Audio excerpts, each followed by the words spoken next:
Good morning Telangana. నేను సంగప్ప.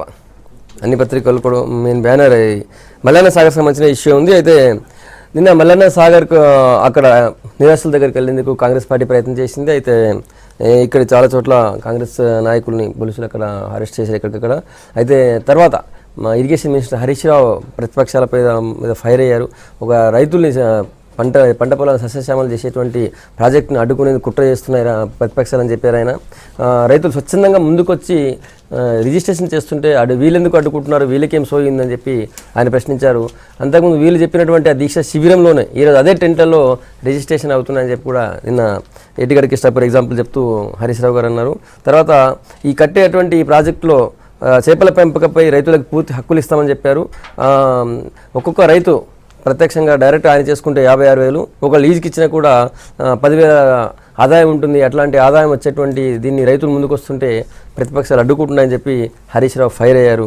ఆ వార్త ప్రధానంగా అన్ని పత్రికలు కూడా తీసుకున్నాయి. నమస్తే తెలంగాణ, రైతుకు హక్కు, మల్లన్న సాగర్లో ఎంత భూమి కోల్పోతే అంత విస్తీర్ణంపై వాటా, చేపల పెంపకానికి అనుమతి, ప్రోత్సాహం అని చెప్పి ఆంధ్రజ్యోతి తీసుకుంది. నమస్తే తెలంగాణ ఏమో రైతుకున్న సోయి నేతలకెక్కడ, మల్లన్న సాగర్పై విపక్షాల రెచ్చగొట్టే ధోరణి అని చెప్పి నమస్తే తెలంగాణ ఆ వార్తని బ్యానర్గా తీసుకుంది. ఇవి ప్రధానంగా ఉన్నటువంటి మెయిన్ బ్యానర్ అది. ఆ తర్వాత వేరే వార్తలు చూసినట్టయితే ఈ MSET 2 క్వశ్చన్ పేపర్ లీకేజ్పై CID దర్యాప్తు ముమ్మరం కొనసాగుతుంది. నిందితులపై ఆల్రెడీ FIR బుక్ చేశారు. వాళ్ళని పట్టుకునే పనిలో పోలీసులు ఉన్నారు, CID అధికారులు. దానికి సంబంధించిన వార్త కూడా ప్రధానంగా ఉంది. ఆ తర్వాత ఇంకో వార్త వచ్చింది. బంగాళాఖాతంలో గ్యాస్ హైడ్రేట్ల రూపంలో భారీగా నిల్వలున్నాయని చెప్పి కేజీ బేసిన్లో గుర్తించే శాస్త్రవేత్తలు హిందూ మహాసముద్ర పరిధిలో తొలిసారి వెలుగులోకి అని చెప్పి ఈనాడు ఒక వార్తను తీసుకుంది ప్రధానంగా. ఆ వార్త కూడా మెయిన్ బ్యానర్గా ఉంది. ఆ తర్వాత హైదరాబాద్ సహా మొత్తం రాష్ట్రమంతా నిన్న చాలా చోట్ల భారీ వర్షం కురిసింది. అయితే హైదరాబాద్లో కురిసిన వర్షానికి హైదరాబాద్లో సాయంత్రం నిన్న ట్రాఫిక్ కూడా బాగా జామ్ అయింది. ఆ వార్త కూడా ప్రధానంగా ఉంది. ఇవి ప్రధానంగా ఉన్నటువంటి వార్తలు. ఈ అంశాలపై మాట్లాడదాం. మనతో చర్చించేందుకు స్టూడియోలో సీనియర్ జర్నలిస్ట్, రాజకీయ విశ్లేషకుడు జి నగేష్ గారు, తర్వాత కాంగ్రెస్ నుంచి అద్దంకి దయాకర్ గారు, తర్వాత టీడీపీ నుంచి కొత్తకోట దయాకర్ రెడ్డి గారు మనతో ఉన్నారు. నగేష్ గారు, మల్లన్న సాగర్ సంబంధించి ఈ ఆందోళన ఇవన్నీ చూస్తున్నాం. ప్రభుత్వం రైతు ఏదడితే ఏ చట్టం అయితే అది 2013 యాక్ట్ అయినా సరే, 123 యాక్ట్ అయినా సరే అని చెప్పి ప్రభుత్వం అంటుంది. అయితే నిజంగా రైతులు కూడా ఆల్రెడీ రిజిస్ట్రేషన్ చేస్తున్నారు. నిన్న హరీష్ రావు గారు చెప్తున్నారు 8 గ్రామాల రైతులు ఆల్రెడీ రిజిస్ట్రేషన్ చేశారు అని చెప్పి. సో రైతులకు ఇంకా ఈ ఏదో కేజ్ కల్చర్ పెట్టి ఫిషింగ్ కూడా అవకాశం ఇస్తున్నాము, ప్రతిపక్షాలు రెచ్చగొడుతున్నాయి, మరి బంద్ కూడా పెట్టారు, బంద్ కూడా ఫెయిల్ అయిందని హరీష్ రావు గారు అన్నారు. మీరు ఎట్లా చూస్తారు ఈ ఇష్యూ? బంద్ ఫెయిల్ అయింది, సక్సెస్ అయింది అనేది రైతులు ఆగ్రహం నేను చూడండి. ఎందుకంటే కాంగ్రెస్ వాళ్ళు ఏంటంటే బంద్ సక్సీడ్ చేయడానికి ప్రయత్నం చేస్తారు సహజమే. ఇంకా అంతే ఇంటెన్సిటీ తోటి టీఆర్ఎస్ వాళ్ళు ప్రభుత్వం ఇది ఫెయిల్ అవ్వాలని చూస్తారు. బట్ ఇప్పుడు ఏమిటంటే ఇది రిజిస్ట్రేషన్ గురించి ఇది ఏంటంటే కొంచెం డౌట్లో ఉంది. 15 రోజుల క్రితం మీడియాలో బ్రహ్మాండంగా వచ్చింది ఏంటంటే మా ఏటిగడ్డ కిష్టాపూర్లో అందరూ రిజిస్ట్రేషన్ చేసేసుకున్నారు, ఇంకా సద్దు మణిగింది, ప్రాబ్లం అయిపోయింది అనేది. బట్ నేను చూస్తే మళ్ళీ వీళ్ళందరూ ఒక ప్రొసెషన్లో వెళ్ళారు, లాఠీచార్జ్ జరిగింది. ఏదైనా కూడా ఇంప్రెషన్ ఏం కలిగింది, అసలు ఇష్యూ సర్దు మణిగింది అంటే అందరికీ కావాల్సిన సర్దు మణగడం. ఎందుకైతే ప్రాజెక్ట్ సాగాలి, ప్రాజెక్ట్ వద్దనేది ఎవరు అంటలేదు. ఇష్యూస్ ఏమిటంటే ఎంత ముంపు కావాలి, ఎంత ప్రాజెక్ట్ సైజ్ కావాలి, ఇంత పెద్ద ప్రాజెక్ట్ కావాలా లేదా అనేది. ఇదేమిటంటే ఇప్పుడు మెయిన్గా ఏమిటంటే దీంట్లో సమస్య నేను చూసిన ప్రకారం ఇప్పుడు భూమిలు పోవడం ఒక ఎత్తునైతే, ఇప్పుడు మీరు ఒక పక్కనేమో ఒక సెక్షన్ ఆఫ్ ద రైతులకేమో మేలు చేస్తామంటారు. ఈ సెక్షన్ ఏంటంటే చాలా పెద్ద సెక్షన్, కొన్ని వేల లక్షల రైతులు ఉన్నారు. బట్ ఏమిటంటే మీరు అంతమందికి మీరు ఒకవేళ న్యాయం చేయడానికి ప్రయత్నం చేస్తున్నారు, వాళ్ళు అభివృద్ధి కోసం ప్రయత్నం చేస్తున్నారు. వీళ్ళకి కూడా న్యాయం జరగాలి. ఈ న్యాయం జరగాలంటే మెయిన్గా ఈ రిలీఫ్ అండ్ రీహాబిలిటేషన్ వల్ల మెయిన్గా ఇష్యూ వస్తున్నది. ఈ రిలీఫ్ అండ్ రీహాబిలిటేషన్ గురించి ఇంకా కన్విన్స్ కావాలి. కన్విన్స్ ఎట్లా చేయాలి ఏంటంటే అసలు స్టేక్ హోల్డర్స్ అందరినీ కలుపుకోవాలి. ఈ స్టేక్ హోల్డర్స్ ఏంటంటే పొలిటికల్ పార్టీ స్టేక్ హోల్డర్స్ కాదంటే అది నమ్మడం అనేది కష్టం. రైతులు ఎంత స్టేక్ హోల్డర్స్, పొలిటికల్ పార్టీ కూడా దీన్ని ఏంటంటే పొలిటికల్ పార్టీ దీన్ని రాజకీయం చేస్తారంటే పొలిటికల్ పార్టీ ఉన్నదే రాజకీయాలు చేయడానికి. రైతుల్ని సంతృప్తి పరచాలి, రైతులకి ఇవ్వాలి, కానీ పొలిటికల్ పార్టీ ఉంటుంది. ఇప్పుడు రైతు వాళ్ళు ఒక రోడ్డు మీద పొలిటికల్ పార్టీస్ పోతే కూడా అది వేరే విషయం. ఇప్పుడు పొలిటికల్ పార్టీస్ కలుపుకోవాలంటే అది వేరే. మళ్ళీ పాఠానికి వస్తాం. తెలంగాణలో రహదారి మీద ఒకసారి కాదు ఎన్నిసార్లు 100 సార్లు అయింది. మన వంట వార్పు కార్యక్రమాలు కూడా జరిగాయి. అది కాదు, పొలిటికల్ పార్టీస్ కూడా they are also representative of the people. వాళ్ళకి అన్ని సీట్లు రాకపోవచ్చు, వాళ్ళకి అన్ని ఉప ఎన్నికలు గెలవకపోవచ్చు. బట్ ఇవేంటంటే రైతులు కానీ ప్రజల వాయిస్ కూడా చెప్పాలంటే ఇప్పుడు డెమోక్రసీ అంటే ఒకటి గుర్తుంచుకోండి, మెయిన్ పొలిటికల్ పార్టీ అనేది డెమోక్రసీ కాదు. ప్రతిపక్షాలకు కూడా మనకేంటంటే రాజ్యాంగంలో ఒక స్థానం కల్పించింది. లీడర్ ఆఫ్ ఆపోజిషన్కి మీ క్యాబినెట్ స్టేటస్ ఎందుకు ఉంది? అది మనం ఇచ్చింది కాదు, అసెంబ్లీ ఇచ్చింది కాదు, ముఖ్యమంత్రి ఇచ్చింది కాదు. ఇప్పుడు ఏంటంటే రిలీఫ్ అండ్ రిహాబిలిటేషన్ గురించి కొన్ని మంచి మాటలు చెప్పారు. ఏంటంటే ఫిషరీస్, ఈ ఫిషరీస్ ఏంటంటే పెట్టండి ఒక 10 model village, 10 fisheries, 10 model fisheries ఇది చేయండి. నేను ఒక చిన్న ఉదాహరణ చెప్తాను. కాటన్ ఫార్మర్స్ ఎప్పుడైతే మన 10-15 ఏళ్ళ కింద తెలంగాణలో ఇచ్చేసింది మంచిది, ఇప్పుడు బాగుపడ్డారు. ఇది చాలా మనం హెవీ ప్రైస్ మిల్ అని చెల్లించిన తర్వాత ఏమైంది, కాటన్ ఫార్మర్స్ అంతా కాటన్కి వెళ్ళారు. అక్కడ అసలు టెక్నాలజీ లేదు కాటన్ ఫార్మింగ్కి. దానికి పెస్టిసైడ్ ఏది వాడాలి, ఈ పెస్ట్ని ఎలాగ ఇచ్చేయాలో లేదు. సో ఈ పెస్ట్ అంతా క్రాప్ తినేసింది. రైతులు ఆత్మహత్య చేసుకున్నారు. ఇప్పుడు కూడా మీరు పెట్టండి, వెంటనే పెట్టండి, ఈ రోజు నుంచే మొదలెట్టండి. ఏది ఫిషరీస్ ఎట్లా చేస్తారు మీరు అన్నారేం చూడండి. ఇది జార్ఖండ్లో చేస్తున్నారని. జార్ఖండ్ ఎందుకు, అంతకన్నా వెస్ట్ బెంగాల్ ఫిషరీస్కి మించిపోయింది ఇది లేదు. ఇది వెస్ట్ బెంగాల్ లేదు, హైదరాబాద్లోనే ఉంది మీకు నేషనల్ ఫిషరీస్ డెవలప్మెంట్ బోర్డ్. వెంటనే పెట్టండి. ఒక 10 ఎన్ని రోజులు పడుతుందో, ఒక 3 వారాల్లో మీరు ఒక ఫిష్ పాండ్స్ పెట్టండి, 100 ఫిష్ పాండ్స్ పెట్టండి, దాంట్లో సీడ్లింగ్స్ వదలండి. ఇలాంటివి ఏమిటంటే ఫార్మర్స్కి ఒక ఆల్టర్నేటివ్ చూపించండి. ఆల్టర్నేటివ్ కాకుండా ఇప్పుడు ప్రధానంగా ఈ 15 వారం 10 రోజుల నుంచి చర్చ జరుగుతున్న నేను ఒక ముఖ్యమైన అంశం చూసేది ఏమిటంటే, ఎవరినైతే మీరు ఇక్కడ నిర్వాసులను చేస్తారో వాళ్ళకి ఆల్టర్నేటివ్ ఏమిటి? ఆల్టర్నేటివ్ ఏంటంటే ఒకటేమో ఉపాధి మీరు చెప్తున్నారు ఇలాంటిది, సరే అది నమ్ముతాం. రెండో ఎక్కడ పోతారు వీళ్ళు? మీరు ఈ గ్రామాలని మీరు మళ్ళీ ఇన్ని గ్రామాలుగా రెప్లికేట్ చేస్తారా? దానికి సమాధానం ఏమొస్తున్నదంటే టీఆర్ఎస్ నుంచి అసలు భూమి ఎక్కడుంది, మేము ఎక్కడి నుంచి మేము ఇన్ని గ్రామాలని మేము మళ్ళీ వీళ్ళని ఇన్ని గ్రామాలు ఎక్కడి నుంచి క్రియేట్ చేస్తారు? ఈ సమాధానం రైతు కూడా అడుగుతున్నాడు. మేము ఎక్కడికి వెళ్తామంటున్నారు. ఎన్నికలకు ఇష్టపూర్కు సంబంధించి హరీష్ రావు గారు ఊరు కట్టించి దాన్ని నేనే అడాప్ట్ చేసుకుంటాను ప్రకటించారు. మరి 14 విలేజెస్కి అట్లా చేస్తారు, చేయాలి కదా. చేసి మరి ఒక ప్లాన్ ఆఫ్ యాక్షన్ చేయండి. అన్ని రాజకీయ పార్టీలను కూర్చోబెట్టండి, ఇది మా ప్లాన్ ఆఫ్ యాక్షన్. ఒకటి 2 ప్లాన్ ఆఫ్ యాక్షన్ అంటే ఒకటేమో ఇళ్ళు, పొలాలు, దాని తర్వాత ఇది ఈ 3 చేసి చెప్పండి, దాంట్లో ఇబ్బంది ఏముంది? రైట్. దయాకర్ రెడ్డి గారు, ప్రతిపక్షాలు కావాలని రాజధాంతం చేస్తున్నాయంటున్నారు హరీష్ రావు గారు. అమరావతిలో 54,000 ఎకరాలు మీరు ఎక్కడ ఎట్లా తీసుకున్నారు మీరు అనుకున్నారు, రైతుల దగ్గర తీసుకోలేదని. ఇప్పుడు తెలంగాణలో ఇష్యూ జరుగుతున్న ఇష్యూ మీద టీడీపీ జాతీయ అధ్యక్షుడు చంద్రబాబు నాయుడు గారు కదా ఉంటారు కదా, జాతీయ అధ్యక్షుడు కానివ్వండి, అంతర్జాతీయ అధ్యక్షుడు కానివ్వండి, సమస్య ఇక్కడిది ఒక సున్నితమైన అంశం. దాన్ని ఇంకో రాష్ట్రంతో ఇంకోరితో కంపేర్ చేసుకుంటే వాళ్ళ కర్మ, దానికి ఎవరేం చేయలేరు. అలా 54,000 ఎకరాలు ఎట్లా సాధించారంటే తెలుసు, పోయి కూర్చొని చూడమంటే తెలుస్తుంది. అది కూడా అతనికి ఉదాహరణ కావాలనుకుంటే అక్కడ నిర్బంధం చేసో లాఠీ చార్జీలు చేసో చేయలేదు, నచ్చజెప్పి చేశారు. 33,000 ఎకరాలు ఇచ్చిన తర్వాత ఒక 1,200 ఎకరాలు మాత్రమే అది ప్రాబ్లం ఏంటంటే దాంట్లో కూడా గ్రామకంఠం అయిపోయేసరికి కొంత ఇబ్బందులు వచ్చినమాట వాస్తవం. దాన్ని కూడా ఇలా అధిగమించినారు. ఈ రకంగా లాఠీ చార్జీలు చేసో తూటాలు తీసో చేయలేదు కదా, అది గుర్తుంచుకోవాలి హరీష్ రావు గారు అది మాట్లాడేటప్పుడు. ఇప్పుడు వాళ్ళు అడుగుతున్నది ఏంది, 123 చట్టం అంటున్నారు, దాంట్లో కొంత క్లారిటీ లేదు. ఈరోజు మార్కెట్లో ఉన్నటువంటి రేటా 123లో, లేకపోతే మార్కెట్లో లేని రిజిస్ట్రేషన్ వాల్యూ అనే కాడ ప్రాబ్లం ఉంది. దాన్ని రిలాక్సేషన్ చేయాల్సిన అవసరం ఉంది. ఇన్ని బూచులు చూపించి ఇన్ని తాయిలాలు ఇవ్వాల్సిన అవసరం లేదు. ఇవాళ చేపల చెరువు ఎంత జాగా పోతే అంత చేపల చెరువు ఇస్తాడు. ఏమిటి చెరువులో పోయి ఇస్తాడా? చెరువులో పోయి రాళ్ళు బస్తాడా? చెరువులో లేకపోతే ఎవరిది వాళ్ళకి కొలిచిస్తాడా? నాకు అర్థం కాదు. చేపల చెరువులో ఇచ్చిన తర్వాత అక్కడ ఏ పంచాయతీ మళ్ళీ అదొక పంచాయతీకి దింపడానికి అక్కడ ఉండేటువంటి ముదిరాజు సోదరులు ఎవరు వదిలిపెట్టారు కదా, చేపల హక్కు ఎవరికి వాళ్ళకే వస్తుంది. అక్కడ ఉన్నటువంటి దళితులు కూడా దాంట్లో హక్కు ఉంటుంది. ఆ 2 కాకుండా నువ్వు వేరే భూములు పోయిన వాళ్ళకి కలిస్తారంటే వీళ్ళు పోయి చేపలు పట్టుకోవాలి. అక్కడ అర్థం ఉండాలి మాట్లాడంటే. అదే చేపలు ఈయనని పట్టుకోమనండి, 10 వదిలేయమనండి, మరి అదే చేపలు పట్టుకుని ఉండమనండి. ఇదన్ను కరెక్ట్ కాదు. అది వాళ్ళు అడిగేటువంటిది ఏంటి, భూ నిర్వాసితులు ఏవైతే ఉన్నారో వాళ్ళ ఉద్యోగాలు, ఉపాధి కల్పన, దాంతోపాటు కుల వృత్తులు ఇవన్నీ ఏమైపోతాయి, దాని మీద బతికేటివన్నీ మళ్ళీ ఎస్టాబ్లిష్ కావాలంటే అప్పటికి గవర్నమెంట్ ఉంటుందా, ఇంకో గవర్నమెంట్ ఉంటుందా, అసలు గవర్నమెంట్లో ఉండవు, అర్థం కాని పరిస్థితి. ధర్నా చేసిన దగ్గర రిజిస్ట్రేషన్ అవుతున్నాయని చెప్పి ఫోటోలు కూడా వేసారు ఈరోజు. సేమ్ అదే టెంట్లో రిజిస్ట్రేషన్ అవుతున్నాయి. అదే ఆయన మనస్ఫూర్తిగా చెప్పగలిగితే చెప్పమనండి. తెల్లారిని నిద్ర పట్టకుండా కూర్చొని ఈ స్టేట్మెంట్లు ఇస్తే అది కరెక్ట్ కాదు. రాత్రి పగళ్ళు నిద్రలేక మామాలుల సవాల్లాగా జరుగుతున్న పరిస్థితిలో కప్పిపుచ్చుకోవడానికి ఆయన ఏదో ఒకటి చెప్పడం కరెక్ట్ కాదు. ఇలా సమస్య సున్నితమైనది, ప్రభుత్వానికి కూడా ఇబ్బందికరమే కావచ్చు, కానీ సున్నితంగా పరిష్కరించాల్సిన దాన్ని రెచ్చగొట్టేటంటే ప్రభుత్వం పోకూడదు. ఎందుకంటే అక్కడ 1.5 TMC 2 TMC అయితే చాలు అనేది అందరు మేధావులు కానీ ఇంజనీర్లు కానీ చెప్తున్నట్టు వాదన. దాన్ని కాదని జిద్దుకు పోయి 50 TMCలకు తీసుకొచ్చి ఈరోజు ఈ పరిస్థితి తెచ్చినప్పుడు ప్రజలను ఒప్పించాల్సిన బాధ్యత ఉంది. అక్కడ నిర్వాసితులు అవుతున్న వాళ్ళతో పాటు కుల వృత్తులు ఇవన్నీ కూడా ఎట్లా అడ్జస్ట్ చేస్తారో చెప్పాల్సిన బాధ్యత ఉంది. అప్పుడు అది జరగలేదా, ఈయన ఇది చేయలేదంటే మరి నువ్వెందుకు వచ్చాడు తెలంగాణలో? ఇంకెవరు లేదా, మనగా లేడని నేను పెట్టినారా? తెలంగాణ వచ్చిన తర్వాత తెలంగాణ సమాజం కోరుకుంటున్నది చేస్తామని ఒకటే పక్క వాళ్ళతో పోల్చుకుంటా అంటే పోల్చుకో, బీహార్తో పోల్చుకో, లేకుంటే కలకత్తాతో పోల్చుకో. ఎవడొద్దన్నాడు నేను? దాన్నే వద్దాను కదా. తెలంగాణ సమాజం వచ్చిన తర్వాత మనకి ఇక్కడ కడుతున్నటువంటి ఈ ప్రాజెక్టుల వల్ల నష్టం జరగకుండా ప్రజలకు కూడా లాభం జరగాలి, ప్రభుత్వానికి కూడా ఇబ్బందికరంగా చూసుకోవాలా. చూసుకోకుండా జిద్దులకు పంచాయతీలకు పోయి పలకరిస్తామంటే అరెస్టులు, లేకుంటే తీసి లోపలేస్తాం.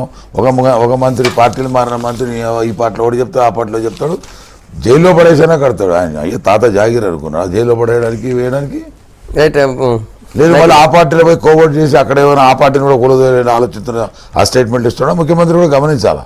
సున్నితమైన సమస్య, మంత్రివర్గం సున్నితంగా ఆలోచన చేయాలా. ప్రతిపక్షాలు మాట్లాడినట్టును అక్కడ ఉన్నటువంటి రైతుల బాబాయ్ ఉద్యోగాలతో మాట్లాడినటువంటి మాటలను వీళ్ళు కూడా మాట్లాడితే ఆ బెదిరింపులకు ఏది లొంగరని తెలుగు. తెలంగాణ ఉద్యమమే లొంగలేదు, లొంగుతా రారా టీఆర్ఎస్ వాళ్ళు వచ్చే అవకాశం లేదా?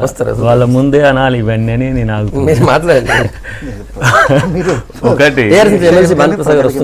ఒకటి అభివృద్ధిని అడ్డుకునేందుకే విపక్షాల రాద్ధాంతం అంటే అసలు విపక్షాలను ఎందుకు అడ్డుకుంటారు? ఆడికి పోనీయకుండా పోనిచ్చుడే లేదు కదా ఇంతవరకు. ఈ 4-5 రోజుల నుంచి అక్కడికి మమ్మల్ని పోనీయకుండానే అరెస్టులు చేస్తున్న పరిస్థితి ఒకవైపు. ఎవరైనా ఇప్పుడు మీరు అన్నారు ఏటిగడ్డ కృష్ణాపూర్లో రిజిస్ట్రేషన్స్ జరుగుతున్నాయని అంటున్నారు. ఏ ప్రాతిపదికన రిజిస్ట్రేషన్లు జరుగుతున్నట్టు? ఇప్పుడు 123 జీవో ప్రకారం గ్రామసభ లేనట్టే కదా లెక్క. గ్రామసభ పెట్టలేదు కదా.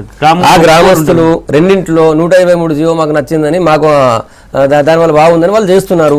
మీరు ధర్నాకు పోయొచ్చినారు కూడా అదే టెంట్ లో ధర్నాకు పోయొచ్చినారు. అదే టెంట్ లో వాళ్ళు ధర్నా చేస్తున్నారు, వాళ్ళు రిజిస్ట్రేషన్ చేస్తున్నారు. అది నీతో చెప్పాలని నేను ఇప్పుడు చెప్పింది వాళ్ళు జరిగిన ఫోటోలు చూసి నాకు వచ్చినటువంటి ఫోటోలు గారు ఎప్పుడైనా సమాజ శాస్త్రాన్ని కేసీఆర్ నైనా లేకపోతే హరీష్ రావునైనా మెడ మీద తలకాయ ఉన్న వాళ్ళు ఎవరినైనా చదవమనండి. గ్రామం అంటే ఒక సమాజం, దాన్ని ముంచుతున్నప్పుడు గ్రామం ఒప్పుకోలు కావాలనేది 2013 చట్టం చెప్తుంది. మీరు భూములు ఉన్న వాళ్ళకు రిజిస్ట్రేషన్ చేస్తుంటారు. భూములు లేవు, గుడిసెలు ఉన్నాయి, కుల వృత్తులు ఉన్నాయి, డిపెండెంట్ లేబర్ ఉన్నాడు, అడుక్కు తింటోడు కూడా ఉన్నాడు ఆ గ్రామం మీద ఆధారపడి. తర్వాత నీ పొలంలో ఫామ్ లేబర్స్ ఉంటారు, వాళ్ళ బ్రతుకులకు రక్షణ ఇచ్చేది 2013 చట్టం. 2013 చట్టము 28 రాష్ట్రాలు ఒప్పుకొని, అప్పుడు అంతర్భాగమైన తెలంగాణలో ఈ 2 ఎంపీలు కూడా ఎవరు మిస్టర్ కేసీఆర్ అండ్ విజయశాంతి కూడా ఉన్నారు దాంట్లో. వాళ్ళంతా ఒప్పుకున్న తర్వాత world's the best land acquisition policy, దాని కొరకు మోడీ గారు ఏం చేసిందరికైనా అమెండ్మెంట్స్ తీసుకొచ్చి రైతుకు కానీ పట్టాదారుకు కానీ వ్యక్తులకు హక్కు లేకుండా చేసే ఒక ప్రయత్నం గతంలో చేస్తే 3 ఆర్డినెన్స్లు తెచ్చినప్పటికి కూడా సోనియా గాంధీ గారు, రాహుల్ గాంధీ గారు సీరియస్గా అక్కడ పోరాడి, రాజ్యసభలో మాకు బలం ఉండడం వల్ల అక్కడ పోరాడి 2013 చట్టాన్ని తీసుకొచ్చిన. మీరు 2013 చట్టంలో ఉండే దానికంటే ఎక్కువ R&R ప్యాకేజ్ ఇవ్వాలి, బెటర్ సెటిల్మెంట్ ఇవ్వాలి వాళ్ళకు, రైతులకు. మీరు ఇంతకంటే ఎక్కువ అనంటే మనం ఊరికనే మనం ఏమంటాం గ్రామాల్లో సేయింగ్స్ చెప్పుకుందాం. ఒక 2 పంటలు పండే హైదరాబాద్కు 60 కిలోమీటర్ల దూరంలో ఉండే 6 లక్షలకు పూర్తి స్థాయి వచ్చే ఎకరం భూములు ఎక్కడైనా ఉన్నాయా? అదే జగదేవ్పూర్లోనో లేకపోతే ఫామ్ హౌజులనో 15-20 లక్షలు ఒక ఎకరంకు ఉంటే మీకు 6 లక్షల రూపాయలు దాని పక్కన ఉన్న 10 కిలోమీటర్లకు మీరు పెడుతున్నారంటే సగం తగ్గిపోయిన పరిస్థితి ఒకటి. వట్టెంలో రోడ్డుకు యువతల ఈ నవయుగ కన్స్ట్రక్షన్స్ కొన్న దానికి 7 లక్షల రూపాయలు, ఇటు పక్కన చూస్తే 3.5. ఎందుకంటే ఈ డిస్ప్లే రోడ్డుకి యువతలనే ఎందుకు వచ్చింది అంత తక్కువ? మునిగే భూమికి. ఇంకా ఈరోజు రైతులను రెచ్చగొడుతున్నారు ఏమని? ప్రాజెక్టు కావాలి, మాకు నీళ్లు కావాలి అని చెప్పి. ప్రాజెక్టులు వద్దంటున్నది ఎవరు? మునిగేటోనికి మీరు అంటున్నారు. ఇప్పుడు నల్గొండ జిల్లాతో పాటు అన్ని జిల్లాలకు ఈ ప్రాజెక్టుతో మేలు జరుగుతుంది సార్. కంపల్సరీ రైతులకు మేలు జరగాలని కోరుకుంటున్నాం. ఈ ముంచే 4 గ్రామాలు ఉన్నారు కదా, మీరు 4,000 గ్రామాలకు మేలు చేసేటప్పుడు ఈ 4 గ్రామాలను అంతకంటే మంచిగా చూసుకోండి, ప్రజలను ఒప్పించి చేయండి. కొట్టించిగా, లేకపోతే లాఠీలతో తూటాలతో ప్రాజెక్టులు కట్టాలనుకుంటే కొట్టించంటే వాళ్ళ సిపిఎం కార్యకర్తలను వేరే వేరే బయట నుంచి అంతా తీసుకొచ్చారు, వాళ్ళందరూ కూడా ఎంక్వైరీ చేస్తున్నారు, వాళ్ళ మీద కఠిన చర్యలు తీసుకుంటారు. నిన్న ప్రాజెక్ట్ కావాలని చెప్పి సిద్దిపేటతో సహా చాలా చోట్ల భారీ ర్యాలీ కూడా జరిగింది. డెఫినెట్ గా ఉంటది. చట్ట వ్యతిరేక చర్యలకు ఎవరు పాల్గొన్నా వాళ్ళని సీరియస్ గా మీరు చర్యలు తీసుకునే హక్కు మీకున్నది. రెండవది, ఆంధ్రప్రదేశ్తో పోలుస్తున్నారు కదా, ఒక్కసారి అడ్వకేట్ జనరల్ ఆఫ్ ఆంధ్రప్రదేశ్ యొక్క స్టేట్మెంట్ చూడండి. 36 lakhs per acre అది పట్టిసీమకు. వాళ్ళ అఫిడవిట్ మీరు కాపీ రాయాలి కదా, వాళ్ళని చూసి మీరు వాళ్ళని చూసి వాళ్ళని కాపీ కొట్టుకుంటారు కదా. మరి సో ఇక పక్క వాళ్ళని 36 లక్షలు ఒక ఎకరానికి ఇచ్చిండ్రు, వాళ్ళనైనా తెచ్చుకోండి. లేదు, అక్కడ ఉన్న రేట్ అక్కడ ఇచ్చారు 36 లక్షలు 50 లక్షలు అంటే పట్టిసీమలో కూడా రిజిస్ట్రేషన్ వాల్యూకి 4 times కాదని మార్కెట్ వాల్యూ దాన్ని ఇస్తా అని చెప్పి అడ్వకేట్ జనరల్ సబ్మిట్ చేసి. నేనేమంటున్నా, హరీష్ రావుకు సంబంధించిన అంశం కాదు ఇది. Sir, land procurement officer district collector Ronald Ross ఎక్కడ కూడా మాట్లాడతలేరు. 2013కు 123కు 123తో మేలు జరుగుతుందని అంటున్నారు. నేను అంటున్నా, అమ్మ మన పెళ్ళాన్ని చేసుకున్న తర్వాత అయ్యా ఈయన లేనప్పుడు మనం వాడుకోమని అంటారా? ఇది ఎంత దౌర్భాగ్యమైన పరిస్థితి ఇది. ఇలాంటి దిగజారుడు దానికి ప్రభుత్వం ఎందుకు వస్తున్నది? 123 చట్టంలో R&R ప్యాకేజ్ పెట్టండి, మేము నోరు మెదిలితే మమ్మల్ని తానండి. కానీ మీరు చేస్తున్నది ఏంటి? ప్రజల్ని ముంచే ప్రయత్నం చేస్తూ ఒక కేంద్రం చట్టంలో ఏదైనా లోపం ఉందేమో అనిపిస్తున్నది. ఎందుకైతే ఈ 2 తెలుగు రాష్ట్రాల్లోని ఏంటంటే ఒక జియోలు పాస్ చేశారు. ఇక్కడేమో జియో, అక్కడ కూడా ల్యాండ్ పూలింగ్, అది కూడా ఒక జియో కింద. 2013 యాక్ట్ లో ఒక ఆప్షన్ ఉంది, ఈ యాక్ట్ మీరు అప్లై చేసుకోవచ్చు, లేదా మీరు సొంతంగా మీరు ఇంకో జియో ఇచ్చుకుని మీరు భూసేకరణ చేయొచ్చు అని చెప్పి అందులో ఆప్షన్ ఉంది. ఆ ఆప్షన్ 2 రాష్ట్రాలు కూడా వాడుకున్నాయి. ఆ ఆప్షన్ ఎప్పుడు వాడుకోవాలి? ఎప్పుడైతే ఆ ఆఫర్ ఇంతకన్నా బెటర్ ఉండాలి. ఇది అంతకంటే బెటర్ ఉంది తెలంగాణ గవర్నమెంట్ చెప్తుంది. మీరు అందులో రేట్ ప్రకారం 1,80,000 వస్తుంది, మేము 6 లక్షలు ఇస్తామని చెప్పి తెలంగాణ గవర్నమెంట్ చెప్తుంది. సబ్జెక్ట్ టు కరెక్షన్ దాంట్లో ఏముందంటే మార్కెట్ వాల్యూ కన్నా 3 times ఇవ్వాలని ఉంది. ప్లస్ R&R ప్యాకేజ్ దాంట్లో ఉంది. ప్లస్ ఇక్కడ ఏముంది, 3 times ఎక్కడుంది మీరు మార్కెట్ వాల్యూకి? ఇక్కడ లేదు కదా. అక్కడ కూడా అంతే కదా. మీకు ఇదంతా నోషనల్ క్యాల్కులేషన్స్ అండి. ఇప్పుడు ల్యాండ్ పూలింగ్ కూడాను అక్కడ ఏమిటంటే మీరు ఏమంటున్నారు, ఇంత కమర్షియల్ స్పేస్ ఇస్తున్నాం, 1000 square meters ఎంత ఇస్తున్నాం, ఆ 1000 square meters వాల్యూ ఎప్పుడు పెరగాలి? ఓ 10 ఏళ్ల తర్వాత. నేనేమంటున్నానంటే అసలు ఈ కేంద్ర చట్టంలోనే ఏదో లోపభూయిష్టం ఉంది. సో కనీసం మీరు ఇప్పుడు ఏం చేయాలి?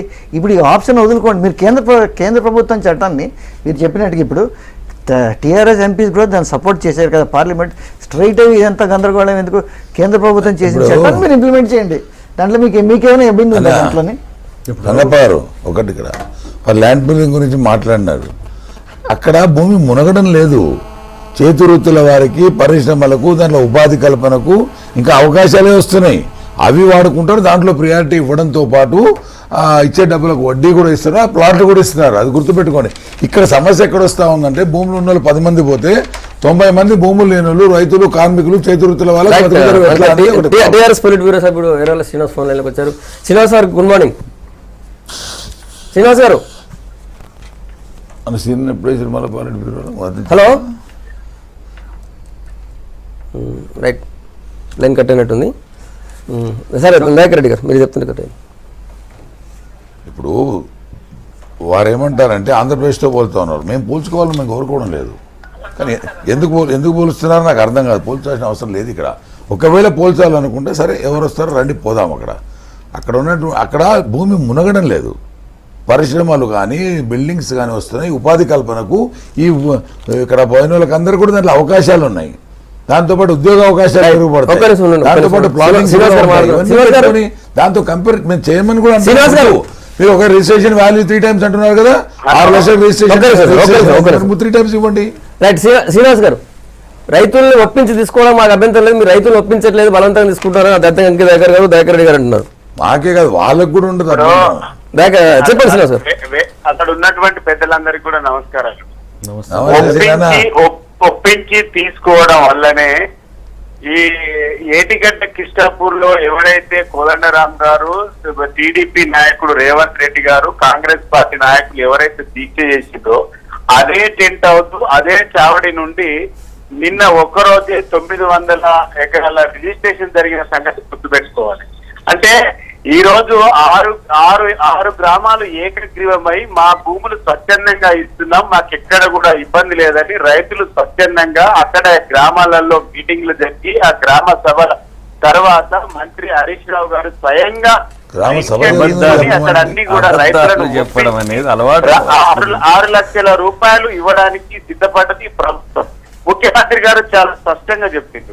2013 యాక్టు 123 జీవో దేని ప్రకారమైన ఈ రాష్ట్ర ప్రభుత్వం ఇవ్వడానికి చాలా స్పష్టంగా ముందుకొచ్చిందని ముఖ్యమంత్రి గారు చెప్పిండు. ఇలా తెలుగుదేశం పార్టీ కాంగ్రెస్ పార్టీ నాయకులు గల్లీలో ఒక మాట ఉంటది, ఢిల్లీలో ఒక మాట ఉంటది. అధికారంలో ఉంటే ఒక మాట, అధికారంలో లేకుండా ప్రతిపక్షంలో ఉంటే ఒక మాట మాట్లాడుతూ ఉంది. ఇలా తెలుగుదేశం పార్టీ నాయకులు మాట్లాడుతూ ఉన్నారు. అక్కడ ఢిల్లీలోనేమో సృజనా చౌదరి, అశోక్ జగపతిరాజు ఢిల్లీలో 2013 చట్టానికి వ్యతిరేకంగా ఓటేసి రద్దు చేయాలని ఓటేస్తారు. ఇలా రేవంత్ రెడ్డి గారేమో ఏటిగడ్డ కిష్టపూర్కి వచ్చి తెలంగాణ తెలుగుదేశం పార్టీ నాయకులు ఇక్కడికి వచ్చేమో ఇక్కడ 2013 చట్టాన్ని అమలు చేయాలంటాడు. అంటే ఇది తెలంగాణ పట్లనే ద్వంద్వ వైఖరి, 2 కళ్ళ సిద్ధాంతం అనుకున్నాం. అంటే ప్రాజెక్టుల విషయంలో కానీ తెలుగుదేశం పార్టీ 2 కళ్ళ సిద్ధాంతము, 2 నాలుకల ధోరణి, ద్వంద్వ వైఖరి అనేది చాలా స్పష్టంగా తెలిసిపోతూ ఉన్నది. ఇలా మేము ప్రజలకు అనుగుణంగా ప్రజల అవసరాల కోసం మాత్రము ఇలా ల్యాండ్ అక్విజిషన్ చేస్తా ఉన్నాము, వాళ్ళను మెప్పించి చేస్తా ఉన్నాం. ఇలా తెలుగుదేశం పార్టీ నాయకులు మాట్లాడే ముందు అక్కడ రాజశేఖర రెడ్డి గారు ముఖ్యమంత్రిగా ఉన్నప్పుడు వాంపిక్ ల్యాండ్ విషయంలో అక్కడ రైతుల పట్ల లాఠీచార్జ్ జరిగినప్పుడు, అరెస్టులు చేసినప్పుడు చంద్రబాబు నాయుడు గారు పోయి నేను అధికారంలోకి వస్తే ఈ ల్యాండ్ పిక్ భూములన్నీ కూడా నేను ఇప్పిస్తాను చెప్పిన ఆ భూముల గురించి ఎందుకు మాట్లాడతలేదు తెలుగుదేశం పార్టీ? ఇలా అవసరానికి మించి ల్యాండ్ అక్విజిషన్ చేస్తున్నది తెలుగుదేశం పార్టీ.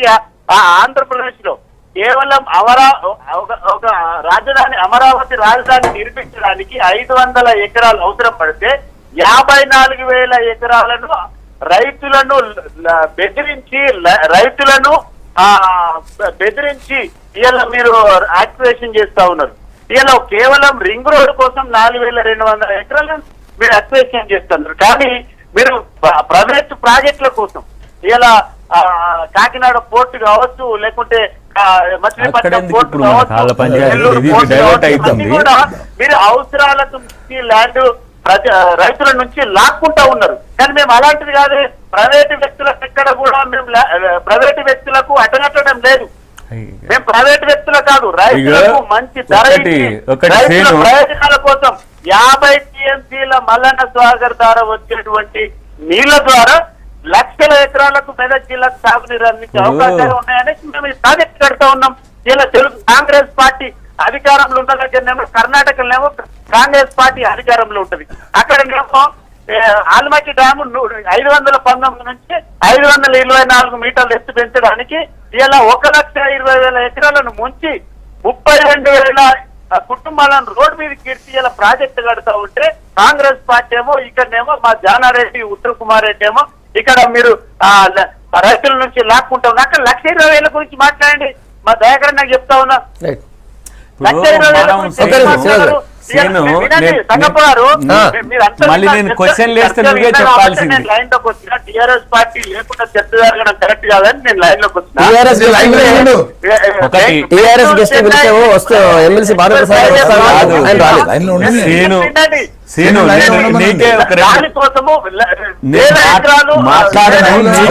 కర్ణాటక ప్రాంతంలో ల్యాండ్ ప్రజల నుంచి అక్రమంగా లాక్కుంటారు.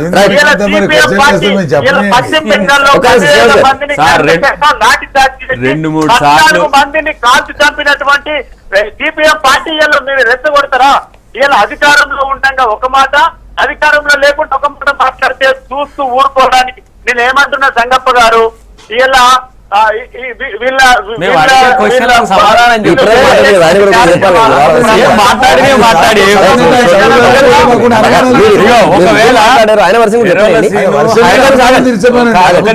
హైదరాబాద్ లో ఉన్నావో నువ్వు మెదక్లు ఉన్నావో నాకు తెలియదు. ఇవాళ పోదాం, నన్ను తీసుకుపోయి మీకు అక్కడ రిజిస్ట్రేషన్స్ అవుతున్నాయనంటే ఆడ ఒక 3 ముక్కు రాస్తా నేను నేలకు. మీరు అన్న కాడ మరి మీరు అన్న రజా ప్రాంతంలో ఏ ఇప్పుడు టెంట్ కింద సంగప్ప అన్నారు చెప్పండి. మీరు ఏ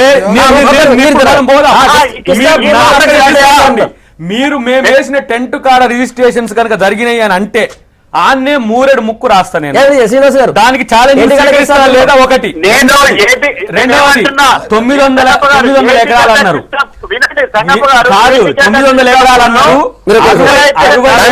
60 ఎకరాలకు వాళ్ళు వాళ్ళ టిఆర్ఎస్ కార్యకర్తలకు సంబంధించి పేరుకు 6 లక్షలు 20 లక్షలు ఇచ్చింది ఇది రిజిస్ట్రేషన్ చేయించుకుంటారు మీరు స్టూడియోలో ఉన్నారు, నేను ఫోన్ ఇన్ లో ఉన్నా. ఒక్కసారి గొప్ప చెప్పి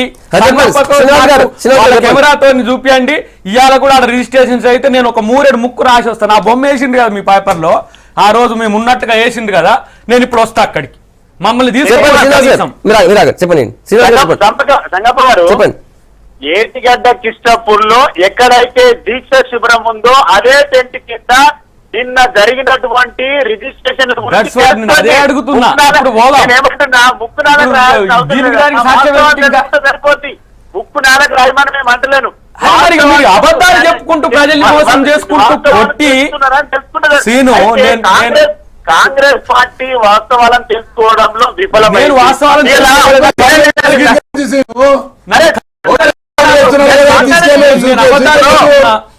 తెలుగుదేశం పార్టీ కాంగ్రెస్ పార్టీ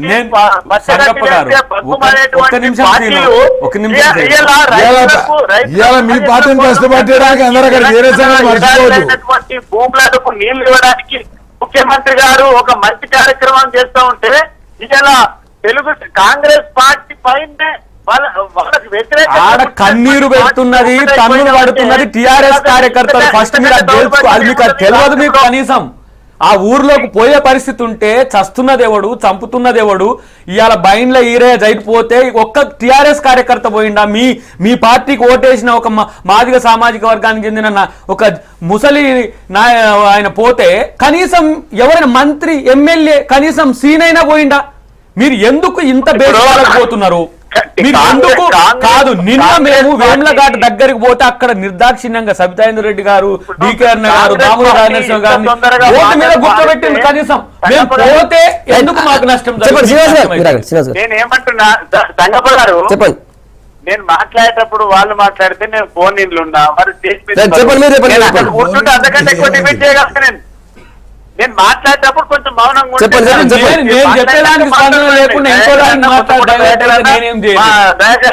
కలిసి అయితే నేనేమంటున్నా, కాంగ్రెస్ పార్టీ ఇలాంటి మాటలు మాట్లాడడం అంటే దయ్యాలు వేదాలు వల్లించినట్టు ఊసర వెల్లులు కూడా సిగ్గుపడుతుంది. శ్రీనివాస్ యాదవ్ మాట్లాడొచ్చు. నేనేమంటున్నా, పోచారం శ్రీనివాస్ రెడ్డి మాట్లాడొచ్చు. 7 మండలాలు మునిగితే 22 గ్రామాలు అన్యాక్రాంతం అయితే ఎందుకంటే తెలంగాణ పోరాటంలో సీరియస్ గా ఉన్నోళ్ళు కదా. విక్రమార్క ఎందుకు మాట్లాడలే? ఆనాడు మా దయాకర్ గారు జేఏసీలో ఉన్నారు, ఆ రోజు కూడా మాట్లాడు. ఇలా కాంగ్రెస్ లో నేను దయాకర్ గారిని కాంగ్రెస్ వాది అనుకోవట్లేదు, తెలంగాణ వాది అంటున్నా.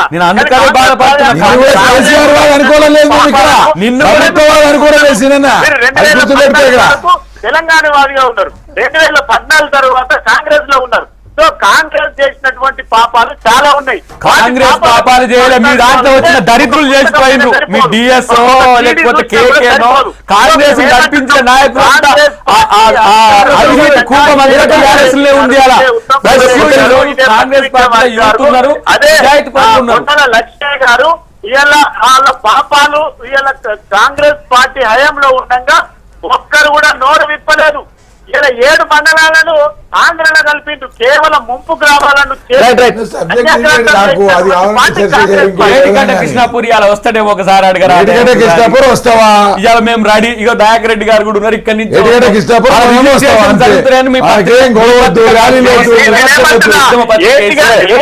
కృష్ణాపూర్ రావడానికి మీరు రెడీ ఉన్నారని చెప్పండి. కేంద్రబాద్ లో ఉన్నాము. రండి. ఉంటా నేను. జరుగుతున్నాయి అంటున్నారు. ఏటిగడ కిష్టాపూర్ రిజిస్ట్రేషన్ జరుగుతున్నాయి, ఫోటో కూడా వేశారు. ఆ ఫోటో కాదని చెప్పి దాయకర్ గారు అంటారు. మరి ఆల్రెడీ ఏటిగడ కిష్టాపూర్ వాళ్ళైతే నిన్నటి ధర్నాలు వాళ్ళు పాల్గొనలేదు. ఎర్రవల్లి గ్రామస్తులు ఒకరే పాల్గొన్నారు. నిన్నటి ధర్నాలో ఏటిగడ కిష్టాపూర్ పాల్గొనలేదు. ప్రజలు ఇచ్చే భరోసాతో మాట్లాడుతున్న సంగప్ప గారు. ఓకే, రైతులకు సంబంధించి నిన్నటి ఆందోళనలో ఏటిగడ కిష్టాపూర్ లేదు, కేవలం ఎర్రవల్లి గ్రామం ఇది ఉంది. ఏటిగడ కిష్టాపూర్ వాళ్ళు రిజిస్ట్రేషన్ చేస్తారని మీరు అంటున్నారు. మరి గవర్నమెంట్ ఏమో చేస్తుందని చెప్తున్నారు. మరి నేను అదే అంటున్నా, ఏదో తెలియాలి కదా ప్రజలకు. థ్యాంక్ యూ దయాకర్ గారు, నగేష్ గారు, కొత్త దయాకర్ రెడ్డి గారు, ఎర్రవల్లి శ్రీనివాస్ గారు. Good morning Telangana. మీ అభిప్రాయాలు చెప్పినందుకు రేపు మార్నింగ్ మళ్ళీ ఇదే టైం కలుద్దాం. Stay tune.